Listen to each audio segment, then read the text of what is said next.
Okay, so here comes the biggie. Nightmare on Elm Street. Yeah, y'all knew this was coming. Now, the Nightmare films were very interesting. It was a very new idea in the slasher genre because, see, all these other movies, they were a guy in a mask going around, terrorizing people, chopping them up, hunting them. This, though, was a guy who didn't even go after you per se. In fact, he only came at you when you were asleep.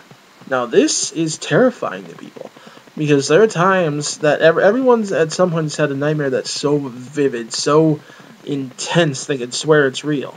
And you always feel so much more vulnerable when you're asleep, right?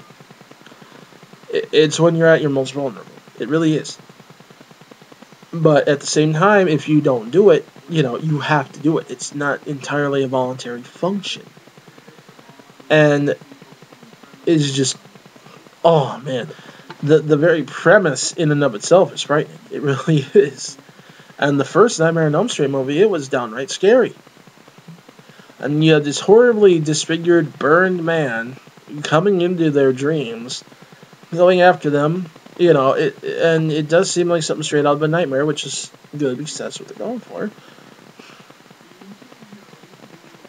But the catch is, he kills her, and instead of waking up, what he's doing to her in her dream is actually physically happening to her. I mean, she's in bed with her boyfriend, and she winds up on the ceiling, and, slashed right up the middle on the ceiling, screaming for his help, and then eventually, when she's dead, Freddy lets her go, and boom, she hits the bed. It's genuinely terrifying, and of course, the poor guy, her boyfriend, gets blamed for it because he was the only one there, even though he did nothing, but there's no one else there, so there was no one else who could have done it, right? It's just, what's he supposed to say? She was floating in the air above me, screaming for help while she was getting cut apart. Huh. And so, one by one, all of these kids wind up starting to die. And Nancy, the main girl of the movie, is, well, ironically, she doesn't seem like she's going to be the main girl. The girl that you would figure would be the main girl is the first girl to experience this, right? But no. See, there's another thing. Killed her off right away. There's nothing to establish the importance of this yet. Didn't follow the normal formula. Usually, one of the first people to encounter this killer, usually just off the cuff or something, winds up being the main character eventually. But, no, she actually did. Her friend did, but then she dies. So, what are you going to do? It's also very interesting to see Johnny Depp very early in his career. I think this was actually like his first big role. He may or may not have had bit parts before this. I just know that this was like his first big role in a movie. So it's pretty interesting to see how far he's come since then. And to see how much his acting skills have improved since then. They weren't terrible back then, but they were pretty much what you'd expect for a teenage guy. So, not horrible, but not, phenomenal either, but still a good performance. Even though he's not in the movie as much as some of the other characters. Anyways, so Nancy starts having dreams about this guy in school, having to wake herself up. She, at one point, gets cornered in these pipes and has to burn herself awake, and she actually wakes up with a burn, and the funny thing is, nobody in the school seems to question this. But there you have it. Of course, the boyfriend of the first girl to die winds up getting the blanket tied around his neck when he's sleeping in the jail and hung, and of course they think it's a suicide. Her boyfriend literally gets pulled through the bed at one point, and oh my god, the fountain of blood. But the one frustrating thing about the movie is how no one seems to believe her. I don't think it's so much a case as nobody believes her, as much as it is nobody wants to believe her, because when they finally reveal his origins and everything, and why he's after them, essentially, or why he would be, it just, it's And, it's such a traumatizing part of that town's past. They just want to leave it dead and buried. And they just don't want to believe that this guy is back. So eventually Nancy sets this elaborate trap. She sets up all these booby traps. She figures she's going to bring him out of the dream world into the real world because she managed to do it with his hat before. So she has to be able to do it with him too, right? And it's a really good movie. It manages to be frightening. There was a point to the story that actually showed through. Now, what's interesting, though, is the ending. See, Wes Craven never intended for there to be more than one Nightmare on Elm Street movie. Never. In fact, when he wrote it, the original ending was just Nancy gets on her school bus and it drives off into the fog, and that's it. Instead, the producer decides, let's create a hook for a possible sequel, against Wes Craven's wishes. So, they add in this, ending where she goes out and her friends are all alive and in a sports car. That right there, something's wrong. And, she goes to get into it, and of course the top comes up, and, it's Freddy's sweater colors. It was kind of cheesy as heck, to be honest. But, the first movie, it was good, it was scary, and then came part 2. Part 2 oftentimes is criticized as having a lot of homoerotic imagery in it. Which, I gotta be fair, it does. They seem to focus a lot on the male anatomy in this movie, for it being directed and written by men, so to speak. It's for the ladies, that's definite. But, you got the gym teacher at one point wearing leather. He's like in an S&M bar and everything. Seems to take a bit of enjoyment in causing the boys in his class a bit of suffering. It's creepy. Plus, there's the fact that when he dies, at first he's dragged into the showers, stripped naked, and then his butt, basically, is literally whipped with towels. There's some weird stuff going on there. And then Freddy shows up, slices the guy, shows the blood running down into the shower drain, then it comes back and it's the kid, Basically, the gist of the movie is that the kid who moves into Nancy's house is slowly becoming possessed by Freddy, who's trying to use him to break into the real world. Now, there's really no explanation for this. They don't really explain how it's possible, or why this kid, is there something special about him, or anything like that. They never explain it. Ever. So it just kind of doesn't make sense. And in the end, the ending is corny too, because he's beaten by the power of love. And then in an ending that was supposed to be, that's kind of similar to the way the first one was supposed to end. They all get on the bus again, but it turns out that it's another nightmare. Freddy's not dead. But then you have but see, here's another key element to realize. In this movie, they specifically talk about Nancy going crazy or something after all this. Her mom wasn't really killed by Freddy in the real world. She committed suicide. And then so did Nancy. So Nancy's dead, according to movie 2.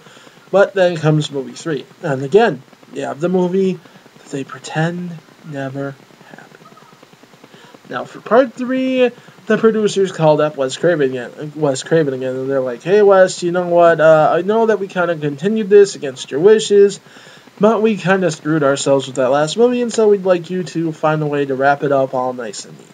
So he did. Came back and wrote the third movie. Now, the third movie is great. I like it. It does delve more into theories involving dreams and about how you can influence what you dream and how you dream. How you can actually control them versus the guy who also controls dreams, so it's a way to fight back. Had some interesting deaths, and frankly, one of the most gruesome, yet not quite gory deaths that I have ever seen is in the beginning with, who was it, Philip, I think? When Freddy comes to life as a puppet. Some pretty good stop motion there for the 80s, too. the kid's like in the puppetry, and long story short, cuts the tendons out of his arms and his legs, and is literally manipulating him like a puppet. Now, while they're not actually ripped out of his limbs in the real world, he is being walked and whatnot the exact same way. Now, one effect that they don't fully explain is, and this is one weak point, I'll admit, is when he goes through the door, and it's clearly a real-world perspective, not a dream world perspective. He goes right through the doors and literally phases through them. Now, I don't know if that has to do at all with Freddy's powers since he's in a dream or what.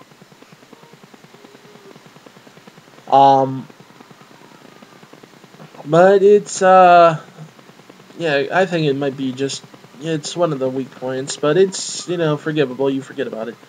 But yeah, he walks him up to the tower, and then he cuts the strings, or the tendons in this case, and the kid falls to his death, and they think it's just suicide. Anyway, and all these kids, they all have these different powers and whatnot. You got the one kid who's super strong. You got the other who, she becomes really great at fighting. You got the one with the super voice. You got one with magic powers, so on and so forth. And, of course, you have the girl who can pull people into her dreams. And you see her first in the very beginning. And, of course, Nancy comes back. The girl pulls Nancy into her dream. She goes, rescues her from Freddy. Freddy sees her, recognizes her. She recognizes him. Oh my god. So on and so forth. It's a good movie. The ending was awesome. The way that they had to kill Freddy. The way, it's actually interesting because that is, according to lore, a way that you actually do put evil spirits to rest. So they did some homework when they wrote that. And let's see what else. Oh man, another awesome part's when that skeleton comes to life and just starts beating the crap out of them and unfortunately it does kill her dad, but wow, that was something else, man. You also get a peek at Freddy's origin because there's this nun that keeps talking to the doctor, the psychiatrist at the place where these kids are, and it's like a home for troubled kids, and she keeps appearing to him and talking about Freddy's past, how there was a girl. I believe her name was, shoot, I forget what her first name was, but yeah, she was a volunteer at the mental hospital. And one day, while she was trying to perform her duties, she got locked in there. And it was like a long weekend, so no one came back, no one found her, until days later, a shell of her former self, she'd been raped and beaten countless times. Freddy Krueger is essentially the bastard son of 100 maniacs, as she put it. And, it's, wow, some heavy stuff there too, but, it had a nice ending, and it was wrapped up all nicely, and that was actually supposed to be the ending, again. And then the producers call up Wes again, they're like, hey Wes, thanks for the idea, unfortunately we're changing it again so we can get another sequel out of it, bye-bye. Then came Part 4. Part 4 was where things started getting screwy. I mean, you have people dying, who their deaths were absolutely nothing like what was happening to them in the dream world anymore. It wasn't even reflected. But whatever, it's an okay enough movie, but what gets me is how they're able to transfer their power when they die now. What? It's your dreams.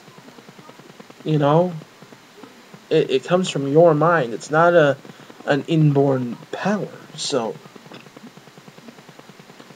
But, whatever, don't overthink it too much, I guess. But they keep transferring it, and it's always to this one chick, and she winds up so overpowered at the end that she's pretty much exactly like Freddy and can counter his power and blah blah blah, and oh my god. And ironically, her name is Alice. Alice. What is it with these horror movies where every overpowered chick has to be named Alice? Anyways, and yeah, okay, they have this really weird, bizarre nursery rhyme style of killing him with a very disturbing death sequence, which you're like, okay, fine. That's all well and good, except you see him appear in mirrors in the first couple movies, and it's like, so what? How does this make sense that, you know, seeing himself in a mirror or being in a mirror or whatever would kill him? I don't know. Anyway, that happens. Then in part 5, Freddy's spirit is still somehow alive and trying to... They don't even bother to fully explain how he comes back. He just does. And he's trying to basically continue on through her son, possibly possess him and come back into the real world. At least this version of it makes a little more sense than what happened in part 2. But it's just screwy, and a lot of it doesn't make sense, and it's contrived, and oh god. And it started getting cheesy beyond belief. Part 6, I'm not even going to go there. Everyone knows what's wrong with Part 6. The only good thing that I think there was about it was the cameo that Johnny Depp did. Laughed my butt off at that. But otherwise, it was more comedy than horror, and it was just plain stupid. I mean, for crying out loud, they couldn't decide whether they were trying to make Freddy a sympathetic character or even more of an ass than we realized. They kept going back and forth. It was... Ugh. Then came the one, though, that everyone seems to hate, and that's Wes Craven's New Nightmare. Why do they hate it? Well, it established that all the other movies were just that, movies, and it's supposed to be taking place in our real-life world. Now, what people fail to remember, or see, or whatever, is that this is a movie, one of the first that's directed by, in fact, the only one that was directed by Wes Craven again.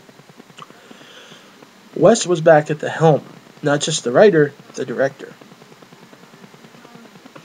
And what he did with this movie was so brilliant. This man had been wronged by this studio and the producers so many times in the past. Oh, hey, guess what? You know, we're going to continue your movies even though you didn't want them to. Oh, hey, even though you helped us finally put an end to the movie, even though you didn't want it to continue in the first place, we're going to keep it going anyways and completely trash the character you created. See, in part 1, he was scary. Part 3, he was scary. Part 4, even a little bit in 2, it was just kind of weird. But, you know, in part 4, part 5, part 6, not scary. Funny. Corny.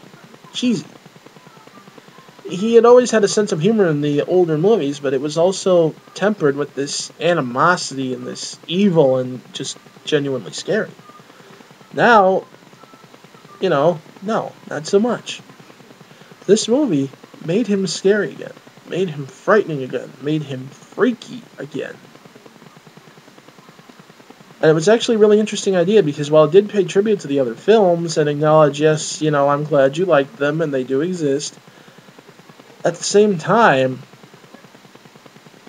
you know, it's got elements from all the movies, but at the same time, it just kind of, you know, takes back his vision and what he had originally wanted to do with it. And I find that to be really interesting, especially as a writer myself. I understand how frustrated and angry I would be if someone did that with my work. And so what he had to go through having that happen to him twice. Yeah. And this, it was a brilliant way of slapping back at all the stuff that had happened before. It was a brilliant way of remaking the character the way he had always, you know, tried to make him be. It was awesome, to be blunt. The writing was pretty good. The pacing was interesting. The fact that the whole movie you're not really certain whether or not this is real or just her nerves or just, you know, you don't know what's going on. Then when Freddy finally appears, it's like, wow. You know, it's nothing short of amazing, to be perfectly blunt. I'm sorry, I know a lot of people won't agree with me, but I find this film to be pure genius. Straight up. Sorry. Bar none. And that, I think, was an awesome way to end it. And then came Freddy vs. Jason. Now, see, the beautiful part of Freddy vs. Jason is it doesn't make sense in any context. Whether you ignore that New Nightmare happened or anything, you can pick up from the ending of any Elm Street movie, and Freddy vs. Jason doesn't make sense. Freddy mysteriously has the power to bring Jason back to life, to make people fear him, even enough for him to be strong enough to come back himself. Well, I'm sorry, but if you have the power to physically resurrect someone, I'm pretty darn sure you'd have the power to waltz up there yourself and kill some people. But, whatever. Anyway, I know that some people think it's cool because it's Freddy versus Jason, and then there are two iconic characters, and there had always been that debate about that, and yada yada, so on and so forth. But, no. It's not well done at all. It's not well written at all. It's extremely one-sided. Right from the get-go. From the very first scene, I knew who was going to win. I knew. I knew who they favored. And sure enough, they did. Now, I know people like to say, oh, well, that's not the case because, you know, at the end, you know, neither one of them's actually dead. It's like, yeah, but come on, people. That was a one-sided fight the whole time. And you know it was. There was only one point that Freddy ever actually appeared to have a real advantage.